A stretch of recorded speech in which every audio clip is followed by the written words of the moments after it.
Bonjour, je suis Anthony des Petits Débrouillards. Bonjour, je suis Morgane et je suis là pour apprendre.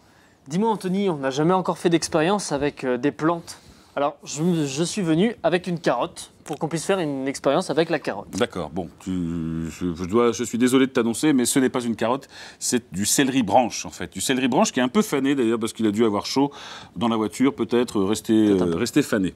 Donc en fait, il est juste fané comme il faut pour qu'on puisse faire des expériences. Est-ce que tu veux qu'on fasse une expérience avec ça ? Ouais, si je le mange pas après, ça va. Ouais, ça tombe bien. Ouais. Alors on va garder notre branche de céleri. On va avoir besoin de 2 cartouches d'encre. 2 ou 3, surtout de l'encre qui ne s'efface pas, donc de l'encre noire, de l'encre rouge, violette, celle-là ne s'efface pas en général, ou de l'encre bleue ineffaçable. Alors, très bonne initiative. Mais ça là-dedans. Tu peux ouvrir les cartouches et les vider à l'intérieur. Comme ça, on va pouvoir aussi... je vais rafraîchir la coupe du céleri pour qu'il soit vraiment avec une section toute fraîche. Pour que le céleri puisse, comme il est fané un petit peu, là, comme il puisse boire de l'eau colorée et qu'on puisse voir l'encre grimper dans ses feuilles.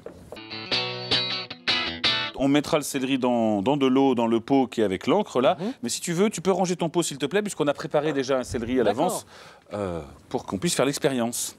Alors voilà, donc on tire notre branche de céleri qui a passé 1h30, 2 heures dans l'eau colorée. Et puis on peut regarder en coupant des tranches. Je vais prendre la caméra. Oui, vas-y. Excuse-moi. En coupant des tranches simplement, pour faire ce qu'on appelle une section transversale. Et on peut voir qu'il y a des petits points noirs qui sont apparus sur un céleri, contrairement à un céleri qui est tout frais.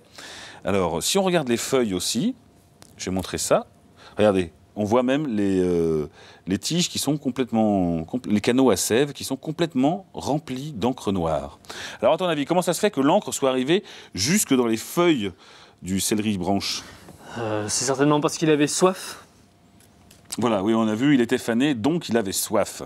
Et bien, il se trouve qu'effectivement, une plante respire et transpire par ses feuilles, de l'eau s'en va par ses feuilles, et qu'elle pompe de l'eau par ses canaux à sève, et c'est ce qui fait monter l'eau et évaporer ensuite. Donc si vous voulez faire des expériences sur les plantes, vous pouvez les faire également à la maison. N'hésitez pas à consulter wikidébrouillard.org pour retrouver les modes d'emploi et les explications.